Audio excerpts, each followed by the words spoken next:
नमस्कार, मैं सुधीर धारीवाल। आज की इस वीडियो में हम बात करेंगे एक ऐसे टॉपिक पे जो हर इंसान की लाइफ से किसी न किसी तरह से जुड़ा हुआ है। क्योंकि आज की इस वीडियो में हम बात करेंगे इंश्योरेंस पे। इंश्योरेंस क्या है और आप कैसे एक राइट इंश्योरेंस चूज कर सकते हो और कैसे आप अपने क्लेम चांसेस बढ़ा सकते हो और ऐसे कौन कौन से फैक्टर हैं जो हमें इंश्योरेंस लेते समय ध्यान में रखने चाहिए। तो बने रहिए इस वीडियो में एंड तक, क्योंकि आज इस वीडियो में हम इंश्योरेंस के बारे में एवरीथिंग डिस्कस करेंगे जो आपकी लाइफ में एक बहुत ही इंपॉर्टेंट रोल प्ले करेंगे। तो इंश्योरेंस हम सबकी जिंदगी में एक बहुत ही इंपॉर्टेंट रोल प्ले करता है। ये हमें एक ऐसे फाइनेंशियल बर्डन से बचाता है जो हमारी जिंदगी की पूरी पूंजी जो है खत्म कर सकता है। तो आज की इस वीडियो में हम जानेंगे कि कैसे हम अपने लिए एक राइट इंश्योरेंस चूज कर सकते हैं और कैसे जो है कौन कौन से फैक्टर जो है हमें इंश्योरेंस लेते समय ध्यान में रखने चाहिए और कैसे हम अपने क्लेम चांसेस को बढ़ा सकते हैं। तो आइए सबसे पहले हम जानते हैं कि इंश्योरेंस होती क्या है। तो इंश्योरेंस एक तरह का एग्रीमेंट होता है दो पार्टियों के बीच में। एक वो व्यक्ति जो इंश्योरेंस लेता है और एक वो कंपनी जो इंश्योरेंस जो है व्यक्ति को देती है। चाहे वो किसी भी तरह की इंश्योरेंस दे रही है, चाहे वो हेल्थ इंश्योरेंस दे रही है, चाहे वो मोटर व्हीकल इंश्योरेंस दे रही है, चाहे वो कोई अदर इंश्योरेंस दे रही है जैसे लाइफ इंश्योरेंस। तो एक तरह का जो दो पार्टी के बीच में एग्रीमेंट होता है जिसमें जो इंश्योरेंस लेने वाला व्यक्ति होता है वो कंपनी को प्रीमियम के रूप में कुछ अमाउंट देता है जितनी वैल्यू की वो इंश्योरेंस लेता है। तो इस तरह से जो कंपनी है वो उससे वो उस व्यक्ति से वो अमाउंट ले लेती है और उसके बदले में दोनों के बीच एक एग्रीमेंट हो जाता है पॉलिसी के रूप में, जिससे वो कंपनी कहती है कि इतनी वैल्यू की इंश्योरेंस हम इतना प्रीमियम लेके आपको दे रहे हैं। अगर फ्यूचर में जिस चीज की आप इंश्योरेंस ले रहे हो इस पे कोई ऐसा बर्डन आता है, ऐसा फाइनेंशियल बर्डन आता है, जैसे मान लो अगर आप मोटर व्हीकल इंश्योरेंस की पॉलिसी ले रहे हो तो अगर आपका कभी एक्सीडेंट हो जाता है आपकी गाड़ी का, तो उसमें जो भी खर्चा आएगा उस वैल्यू तक जितने का आपने प्रीमियम पे किया है तो वो इंश्योरेंस कंपनी जो है आपको पे करेगी। मतलब वो बिल जो है इंश्योरेंस कंपनी आपको पे करेगी। और सेकंड थिंग जो है, जैसे मान लो आपने हेल्थ इंश्योरेंस ली है तो अगर इन केस आप कभी बीमार हो जाते हो और जो हॉस्पिटलाइजेशन चार्जेस होते हैं, जो भी आपके ट्रीटमेंट पे जो चार्ज लगते हैं, अगर मान लो आपने 10 लाख की हेल्थ पॉलिसी ली थी और आपका जो है 10 लाख का जो 8 लाख का बिल बन जाता है तो वो इंश्योरेंस कंपनी जो है पे करेगी। तो इस तरह जो है हम अपनी लाइफ में एक मतलब मोटे फाइनेंशियल बर्डन से बच सकते हैं एक छोटा सा इंश्योरेंस प्रीमियम देके। तो आइए सबसे पहले जानते हैं कि इंश्योरेंस होती कितनी तरह की है। तो इंश्योरेंस बेसिकली जो है दो तरह की होती है। इसमें फर्स्ट जो है हमारी जनरल इंश्योरेंस और सेकंड जो है हमारी लाइफ इंश्योरेंस। हम जानते हैं कि जनरल इंश्योरेंस में कितने टाइप आ गए। तो जनरल इंश्योरेंस में आगे फर्दर आ जाते हैं motor vehicle insurance, health insurance, हमारी ट्रैवल इंश्योरेंस, हमारी commercial insurance, pet insurance, asset insurance, ये सारे जो है जनरल इंश्योरेंस का टाइप में। और लाइफ इंश्योरेंस आपको पता ही है कि अगर जिंदगी में कोई मिस हैपनिंग हो जाती है तो अपने परिवार को, मतलब अपने माता पिता को, अपने बच्चों को, अपनी वाइफ को, मतलब अपनी कंप्लीट फैमिली को हम एक फाइनेंशियल बर्डन से बचाने के लिए हम जो है लाइफ इंश्योरेंस लेते हैं। पर आज की इस वीडियो में हम कवर करेंगे ओनली मोटर व्हीकल इंश्योरेंस और नेक्स्ट वीडियो में हम फिर कवर करेंगे हेल्थ इंश्योरेंस। तो ऐसे स्टेप बाय स्टेप हम एक कंप्लीट सीरीज लेके आएंगे इंश्योरेंस पे। तो आइए सबसे पहले जानते हैं मोटर व्हीकल इंश्योरेंस के बारे में। आप सबने घर में कोई ना कोई गाड़ी रखी होगी, टू व्हीलर, फोर व्हीलर, चाहे कोई कमर्शियल व्हीकल या फिर कोई अदर व्हीकल। तो ये सारे जो है मोटर व्हीकल इंश्योरेंस की कैटेगरी में आते हैं और as per motor vehicle act आपको जो है इनकी थर्ड पार्टी इंश्योरेंस लेना जो है कंपलसरी है। अब हम जानते हैं कि मोटर इंश्योरेंस पॉलिसी के कितने टाइप हैं। तो मोटर इंश्योरेंस पॉलिसी की बेसिकली तीन टाइप्स हैं। फर्स्ट जो है थर्ड पार्टी इंश्योरेंस, सेकंड जो है कंप्रेसिव इंश्योरेंस और थर्ड जो है ऑन डैमेज इंश्योरेंस।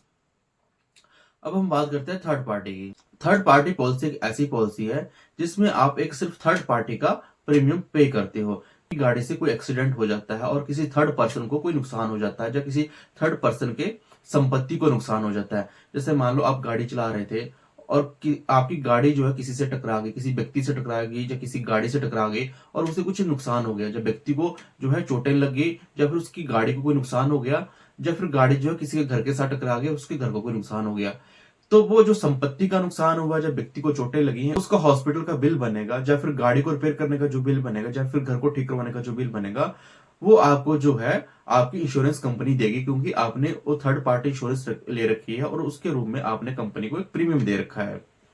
तो ये होता है थर्ड पार्टी इंश्योरेंस लेने का फायदा। इसलिए जो है गवर्नमेंट ने मोटर व्हीकल एक्ट के तहत जो है थर्ड पार्टी इंश्योरेंस कंपलसरी कर रखी है कि अगर आपके व्हीकल के साथ किसी अदर पर्सन को, किसी थर्ड पार्टी को कोई नुकसान हो जाता है तो वो इंश्योरेंस कंपनी जो है उसे पे करेगी। और सेकंड हम बात करते हैं ऑन डैमेज पॉलिसी की।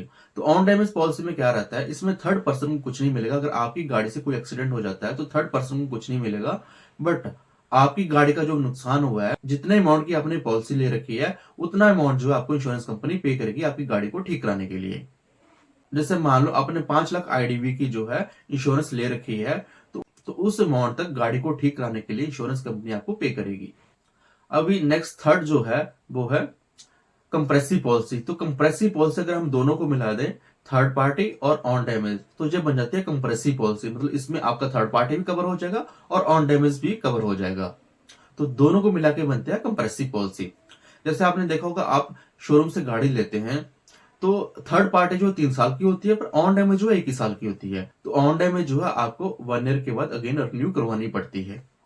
अब हम डिस्कस करते हैं कि ऐसे कौन कौन से फैक्टर हैं, जैसे कौन कौन से पॉइंट है जो हमें मोटर इंश्योरेंस पॉलिसी लेते टाइम ध्यान रखने चाहिए, और जो हमें आगे फर्दर जो है फाइनेंशियल बर्डन से बचा सकते हैं। ऐसा ना हो हम इंश्योरेंस ले भी रहे हैं और एक राइट इंश्योरेंस नहीं ले रहे हैं। अब नेक्स्ट हम बात करेंगे कि कैसे हम एक सही इंश्योरेंस चुन सकते हैं। मतलब ऐसे कौन कौन से फैक्टर हैं, जैसे कौन कौन से पॉइंट है जो इंश्योरेंस लेते समय हमें ध्यान में रखने चाहिए। मतलब जो एक मोटर इंश्योरेंस पॉलिसी लेते समय जो पॉइंट्स हम कंसीडर करेंगे। तो हम बात करते हैं ऐसे एड ऑन कवर की जो हमें अपनी मोटर इंश्योरेंस पॉलिसी में कवर करने चाहिए। तो ऐसे कौन कौन से एड ऑन कवर हैं और उनका क्या बेनिफिट है, तो आइए देखते हैं। तो फर्स्ट है zero depreciation cover. Zero depreciation cover जो है कंपनी मैक्सिमम 10 साल तक देती है। ये कंपनी टू कंपनी वेरी करता है, और इससे क्या बेनिफिट रहता है जानते हैं।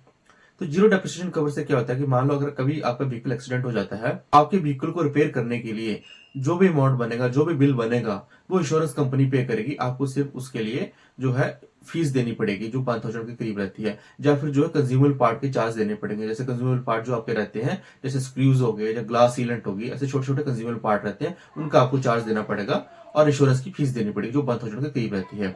आप जो है अपने कंज्यूमेबल पार्ट के चार्ज भी बचा सकते हैं एक छोटा सा और एड ऑन कवर लेके, जिसको हम कहते हैं कंज्यूमेबल पार्ट कवर। एक बहुत ही छोटा सा प्रीमियम देके आप अपने कंज्यूमेबल पार्ट के चार्ज भी बचा सकते हैं कंज्यूमेबल कवर लेके। और थर्ड जो है हमारा आरटी, ये भी एक बहुत ही इंपॉर्टेंट कवर है जिसको हम कहते हैं रिटर्न टू इनवॉइस। ये जो है कंपनियां मैक्सिमम से मैक्सिमम 5 साल तक देती हैं, और कंपनी टू कंपनी जो है वेरी करता है। और इसमें क्या है, कोई भी गैप नहीं होना चाहिए कि मान लो आपने फर्स्ट ईयर जो है फर्स्ट पॉलिसी में अपना रिटर्न टू इनवॉइस जो है कवर ले लिया है, और सेकंड में भी ले लिया और थर्ड में नहीं लिया, तो आपको फोर्थ ईयर नहीं मिलेगा। मतलब आपको कंजेक्टिव 5 ईयर जो है जो लेना ही पड़ेगा अगर आपको लेना है। तो अगर आपने बीच में ब्रेक कर दिया तो उसके नेक्स्ट ईयर आपको जो नहीं मिलेगा। अब इसका फायदा क्या है, अगर मान लो आपने रिटर्न टू इनवॉइस कवर ले रखा है और आपका व्हीकल जो एक्सीडेंट हो जाता है और वो ऐसी कंडीशन में नहीं कि रिपेयर हो सके, मतलब वो टोटल लॉस हो गया है, तो आपको जो है जो आपकी इनवॉइस वैल्यू होगी, जो जिसमें आपने गाड़ी ली थी, जो इनवॉइस पे वैल्यू मेंशन थी, वो मिलेगी। और मान लो इनकेस आपका व्हीकल चोरी भी हो जाता है तो आपको उस पर इनवॉइस वैल्यू मिलेगी। और नेक्स्ट है आपका engine protection cover. Engine protection cover में क्या रहता है कि मान लो आपका व्हीकल जो है पानी में चला गया और इंजन जो है उसकी वजह से सीज हो गया, मतलब किसी बाढ़ वाले एरिया में चला गया या कहीं भी किसी भी जगह पानी में चला गया और उसका इंजन सीज हो गया, तो जो नॉर्मल पॉलिसी है वो उस चीज को कवर नहीं करती है। तो इस केस में आपका इंजन प्रोटेक्शन कवर हो जाएगा। तो जो भी इंजन को रिपेयर करने में खर्चा आएगा वो आपको इंश्योरेंस कंपनी पे करेगी। लेकिन आपने अगर ये कवर नहीं लिया होगा तो इंश्योरेंस कंपनी जो है इसके लिए पे नहीं करेगी। उसके बाद हम बात करते हैं की लॉस एड ऑन कवर। अगर मान लो आपकी गाड़ी की चाबी गुम हो जाती है, तो चाबी बनवाने के लिए जो भी खर्चा आएगा वो इंश्योरेंस कंपनी पे करेगी। ऐसा ही नहीं है कि चाबी बनाने के लिए पे करेगी। आजकल आपने देखा होगा गाड़ियां बहुत महंगी महंगी हैं और उनके जो चाबी हैं वो भी बहुत महंगी हैं, पर चाबी तो फिर भी आप बनवा लोगे। जैसे चाबी 2,000 में या 5,000 में बन जाएगी। लेकिन अगर आपको उसके लॉक चेंज करवाने हैं तो लॉक जो है बहुत ही महंगे चेंज होते हैं, क्योंकि आजकल के जो लॉक है वो इलेक्ट्रॉनिक होते हैं। अगर आप मारुति गाड़ी के भी देख लोगे या होंडा के भी देख लोगे तो उसके लॉक जो भी सस्ते नहीं चेंज होंगे। तो उस केस में जो एड ऑन कवर जो है बहुत ही इंपॉर्टेंट रोल प्ले करता है, क्योंकि हो सकता है कि आपकी गाड़ी की चाबी जो है गुम हो गई और वो किसी चोर के हाथ में लग गई है, तो हो सकता है आपकी गाड़ी चोरी हो जाए। तो इसलिए जो है इस केस में गाड़ी के लॉक चेंज करवाना बहुत ही जरूरी रहता है। उसके बाद हम नेक्स्ट एड ऑन कवर की बात करते हैं, तो वो है एक्सेसरी कवर। अगर मान लो आपने अपनी गाड़ी में किसी भी तरह की कोई महंगी एक्सेसरी लगवाई है तो आप उसको भी कवर करवा सकते हैं। और उसके बाद नेक्स्ट है एनसीबी प्रोटेक्शन। एनसीबी आपने अपनी इंश्योरेंस पॉलिसी में देखा होगा कि एनसीबी लिखा रहता है। एनसीबी का मतलब होता है नो क्लेम बोनस। जैसे मान लो एक पॉलिसी पीरियड में आपने कोई भी क्लेम नहीं लिया, तो after first claim free policy जो है आपको 20% का एनसीबी दिया जाएगा आपके बेसिक प्रीमियम पे। तो मतलब जो आपका बेसिक प्रीमियम होगा इंश्योरेंस का, उस पे जो है आपको 20% का डिस्काउंट दिया जाएगा। और after second consecutive claim free year जो है ये 25% का मिलेगा, और after third consecutive claim free year जो है ये आपको 35% का मिलेगा, और after fourth consecutive claim free year जो है जो आपको 45% का मिलेगा, और after 5 consecutive claim free year जो आपको 50% मिलेगा। तो अगर फिर भी आप क्लेम नहीं लेते हैं तो जो 50% पे मेंटेन रहेगा, इससे ज्यादा नहीं बढ़ेगा। तो NCB protection add on cover जो रहता है, इसके लिए रहता है कि मान लो अगर आपने एक पॉलिसी पीरियड में क्लेम नहीं लिया, दूसरी में भी क्लेम नहीं लिया, लेकिन अगर तीसरी में आप क्लेम ले लेते हो तो जो आपका एनसीबी चल रहा था वो खत्म हो जाएगा। तो उसको बचाने के लिए आप एनसीबी प्रोटेक्शन कवर ले सकते हो। उसके बाद हमारा एक कवर है आरएसए, जिसको हम कहते हैं रोड साइड असिस्टेंस कवर। मान लो आपकी गाड़ी कहीं एक्सीडेंट हो गई, तो आपको उसको वर्कशॉप लेके जाना है, तो आपको कोई ना कोई टोइंग व्हीकल जो है बुलाना पड़ेगा। तो जो वो चार्ज करेगा वो आपको इंश्योरेंस कंपनी पे कर देगी। और उसके बाद एक है IMT23 एड ऑन कवर। ये कमर्शियल व्हीकल्स के लिए होता है, क्योंकि कमर्शियल व्हीकल में जो नॉर्मल पॉलिसी है वो जो 5 पार्ट्स जो है नॉर्मल पॉलिसी में कवर नहीं करते हैं। हेडलाइट होगी, फेंडर हो गए, पेंट हो गया, टायर्स एंड ट्यूब्स हो गए। अब बात करते हैं कुछ ऐसी इंश्योरेंस वर्डिंग की जो पॉलिसी में लिखी रहती है पर आपको समझ नहीं आती है। जैसे आपने पॉलिसी में लिखा देखा होगा कि आईडीबी लिखा रहता है, पर आपको पता नहीं आईडीबी क्या होता है। तो आईडीबी क्या होता है? इंश्योरेंस डिक्लेयर्ड वैल्यू, मतलब आपकी गाड़ी की जो है इतनी वैल्यू इंश्योर्ड हुई है। जैसे अगर आईडीबी 5 लाख है तो आपकी गाड़ी की जो है 5 लाख रुपए की इंश्योरेंस है, मतलब मैक्सिमम टू मैक्सिमम आपको 5 लाख रुपया मिलेगा। लेकिन इतना मिलता नहीं है, कुछ पार्ट जो है डेप्रिसिएशन होता है। अब मैं आपको बता दूं, आईडीबी कम ज्यादा करने से इंश्योरेंस का प्रीमियम भी कम ज्यादा होता है। तो इसलिए आप जब भी अपनी गाड़ी की इंश्योरेंस किसी एजेंट से करवाते हैं तो इससे ये जरूर पूछिए कि वो आपकी गाड़ी का आईडीबी कितना रख रहा है। हो सकता है आपने एक एजेंट से पूछा कि मेरी गाड़ी की इंश्योरेंस का प्रीमियम कितना बनेगा, तो उसने मान लो बता दिया 10,000, और आपने दूसरे एजेंट से पूछा तो उसने बताया 9,000, और आपने 9,000 वाले को बोला कि मेरी गाड़ी की इंश्योरेंस कर दो। पर हो सकता है फर्स्ट वाले ने, जिसने आपको 10,000 का प्रीमियम बताया था, उसने गाड़ी की वैल्यू जो है 5 लाख रखी थी, और सेकंड वाले ने जिसने इंश्योरेंस का प्रीमियम 9,000 बताया तो उसने गाड़ी की वैल्यू 4.5 लाख रखी थी।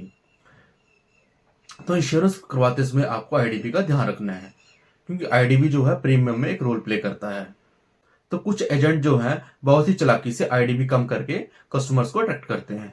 नेक्स्ट आपने इंश्योरेंस पॉलिसी में लिखा देखा होगा एनसीबी, जिसको हम कहते हैं नो क्लेम बोनस, जिसके बारे में मैंने आपको ऑलरेडी भी बताया है कि अगर मान लो आप किसी पॉलिसी ईयर में कोई भी क्लेम नहीं लेते हैं तो उसके नेक्स्ट ईयर जो है आपको 20% का एनसीबी मिलता है आपके बेसिक प्रीमियम पे, और उसके नेक्स्ट ईयर जो है 25% का, और अगेन उसके नेक्स्ट ईयर जो है 35 का, और उसके नेक्स्ट जो है 45 का, और उसके नेक्स्ट जो है 50% का बोनस जो है आपको मिलता है आपके बेसिक प्रीमियम पे। अब बात करते हैं कि हम एनसीबी को ट्रांसफर भी करवा सकते हैं, कि मान लो अगर आपने कल को कोई और नया व्हीकल लिया तो आप उस केस में नए व्हीकल पे ट्रांसफर भी करवा सकते हैं। तो जी हाँ, बिल्कुल करवा सकते हैं। इसके लिए आपको इंश्योरेंस कंपनी को जो है एक रिक्वेस्ट डालनी होगी, और वो इंश्योरेंस कंपनी जो है आपको ट्रांसफर का एक लेटर दे देगी। अब हम बात करते हैं कुछ और एड ऑन कवर की, उन्हें भी हम अपनी इंश्योरेंस पॉलिसी में ले सकते हैं। तो आइए जानते हैं कौन से हैं वो एड ऑन कवर और उनके क्या बेनिफिट हैं। तो फर्स्ट है वो पीए ऑनर ड्राइवर। जैसे कि नाम से ही क्लियर हो रहा है कि वो ऑनर के लिए है, मतलब जो गाड़ी का ऑनर है उसके लिए है। तो इस केस में क्या होता है कि मान लो अगर गाड़ी का ड्राइवर जो है ड्राइव कर रहा है और कहीं जो है गाड़ी का एक्सीडेंट हो जाता है और उसमें ऑनर की डेथ हो जाती है, तो उस केस में क्या होता है, जो ऑनर का नॉमिनी होता है इंश्योरेंस पॉलिसी में उसको 15 लाख रुपए मिलेंगे। पर अगर ऑनर की डेथ नहीं होती है पर उसके दोनों लिम्स लॉस हो जाते हैं या फिर उसकी दोनों आइज लॉस हो जाती हैं, तो उस केस में भी 15 लाख रुपए मिलेंगे ऑनर को। पर अगर उसका एक लिम्ब लॉस होता है या फिर एक आई लॉस होती है तो उस केस में उसको 50% मिलेगा, यानी कि 7.5 लाख रुपया मिलेगा। अब नेक्स्ट है legal liability to paid driver. जैसे कि नाम से क्लियर हो रहा है, ये कवर जो है पेड ड्राइवर के लिए है, कि मान लो अगर आपने अपनी गाड़ी के लिए कोई ड्राइवर हायर कर रखा है तो अगर आप उसका कवर लेना चाहते हैं तो वो भी मिल जाएगा। तो पेड ड्राइवर के लिए 2 टाइप का कवर मिलता है, या फिर 1 लाख का या फिर 2 लाख का। और अब नेक्स्ट है हमारा पीए कवर फॉर अननेम्ड पैसेंजर। जैसे कि नाम से क्लियर हो रहा है कि जो अननेम्ड पैसेंजर के लिए कवर है, जो आपकी गाड़ी के पैसेंजर होंगे उनके लिए। तो ये भी 2 टाइप का होता है, 1 लाख पर पर्सन और 2 लाख पर पर्सन। तो ये तो कुछ और एड ऑन कवर, इनका बेनिफिट भी हम ले सकते हैं, क्योंकि एक छोटा सा प्रीमियम देके जो मिल जाते हैं, लेकिन इनका बेनिफिट जो है बहुत ज्यादा है। आगे बढ़ने से पहले मैं आपको बता दूं, अगर आप किसी भी टाइप की इंश्योरेंस की इंक्वायरी चाहते हैं तो स्क्रीन पे दिए गए हमारे नंबर पे व्हाट्सएप कर सकते हैं या फिर कॉल भी कर सकते हैं, और या फिर हमारी ईमेल आईडी पे ईमेल भी कर सकते हैं। अब हम बात करते हैं कि इंश्योरेंस क्लेम रेज करने के लिए क्या प्रोसेस है और कौन कौन से डॉक्यूमेंट्स की हमें जरूरत पड़ती है। तो इंश्योरेंस क्लेम करने के लिए आप जो है, जिस कंपनी की आपने इंश्योरेंस ली है उसके कस्टमर केयर नंबर पे कॉल कर सकते हो और अपना क्लेम जो है रेज करवा सकते हो। क्लेम करवाने के लिए जब आप कस्टमर केयर को कॉल करोगे तो जो कस्टमर केयर रिप्रेजेंटेटिव होगा वो आपसे कुछ आपकी इन्फॉर्मेशन लेगा, जैसे आपका नाम हो गया, आपकी गाड़ी का रजिस्ट्रेशन नंबर हो गया, आपकी इंश्योरेंस पॉलिसी का नंबर हो गया, तो वो कुछ जनरल इन्फॉर्मेशन आपसे पूछेगा और आपका क्लेम रेज कर देगा। उसके बाद जो है आप किसी ऐसी वर्कशॉप में लेके जा सकते हैं उसको रिपेयर कराने जो उस इंश्योरेंस कंपनी के साथ काम करती हो। या फिर सेकंड मेथड जो है कि आप किसी ऐसी वर्कशॉप में ले जाइए जो इंश्योरेंस कंपनी के साथ काम करती हो, तो वो खुद जो है आपका क्लेम प्रोसेस जो है रेज कर देंगे। पर ध्यान रहे, अगर कभी भी आपकी गाड़ी का एक्सीडेंट हो जाता है तो 24 घंटों के अंदर अंदर अपनी इंश्योरेंस कंपनी को इन्फॉर्म कर दीजिए क्लेम लेने के लिए। पर अगर किसी कारणवश आप 24 घंटों में इन्फॉर्म नहीं कर पाते हैं तो आप बाद में भी कर सकते हैं, लेकिन आपको इंश्योरेंस कंपनी को बताना होगा कि आप क्यों नहीं कर पाए, कि आप किसी ऐसी स्थिति में थे कि आप जो है इंश्योरेंस कंपनी को इन्फॉर्म नहीं कर पाए। जैसे कि अगर आप हॉस्पिटलाइज थे तो आपको जो है अपने हॉस्पिटल का रिकॉर्ड दिखाना पड़ेगा, या फिर आप किसी अन्य ऐसी स्थिति में थे तो आपको जो है इंश्योरेंस कंपनी को बताना पड़ेगा, आपको जो है उसका कुछ प्रूफ देना पड़ेगा कि आप किसी ऐसी आपात स्थिति में थे कि आप जो है इन्फॉर्म नहीं कर पाए, पर आपको उसका कुछ प्रूफ देना पड़ेगा। अब नेक्स्ट हम बात करते हैं ऐसे कौन से वो पॉइंट है जिनका ध्यान रख के हम अपने इंश्योरेंस क्लेम को पास करवाने के चांसेस को बढ़ा सकते हैं। तो फर्स्ट जो है, जब भी अगर आपकी गाड़ी कहीं एक्सीडेंट हो जाती है तो कोशिश करिए उस स्पॉट की पिक्स लेने की और वीडियो बनाने की, ताकि जब सर्वे आपकी गाड़ी का सर्वे करने आए तो आप प्रूफ के तौर पे उसको दिखा सकें। और सेकंड जो है, अगर मान लो आपको चोटें आई हैं तो आप जिस भी हॉस्पिटल में ट्रीटमेंट लेते हो उसका रिकॉर्ड संभाल के रखो, और जब सर्वेयर आपकी गाड़ी का सर्वे करने आएगा तो आप उसको प्रूफ के तौर पे दिखा सकते हो। और थर्ड जो है, जो आप क्लेम फॉर्म फिल करते हो और जो सर्वेयर को स्टेटमेंट देते हो वो सेम होनी चाहिए, उसमें डिफरेंस नहीं होना चाहिए। कि मान लो आपने क्लेम फॉर्म में लिखा कि मेरा एक्सीडेंट जो है इतनी डेट को हुआ है और इतने टाइम पे हुआ है और इस लोकेशन में हुआ है, मतलब स्पॉट पे हुआ है, तो जो आपने सर्वेयर को स्टेटमेंट देनी है वो भी सेम देनी है। और जो आपने बताना है कि एक्सीडेंट कैसे हुआ या किस वजह से एक्सीडेंट हुआ, वो भी अपने सर्वेयर को सेम बतानी है जो आपने क्लेम फॉर्म में फिल करनी है। दोनों में डिफरेंस नहीं होना चाहिए, अगर दोनों में डिफरेंस होगा तो जो है क्लेम हो सकता है कि आपका पास ना हो। तो ये थे कुछ इंपॉर्टेंट पॉइंट जो आपको ध्यान देने हैं जब आप अपना कोई भी क्लेम रेज करते हो। ऐसी ही इंफॉर्मेटिव वीडियो देखने के लिए हमारे चैनल को सब्सक्राइब कर लीजिए, फेसबुक पे फॉलो कर लीजिए और वीडियो को लाइक शेयर कर दीजिए।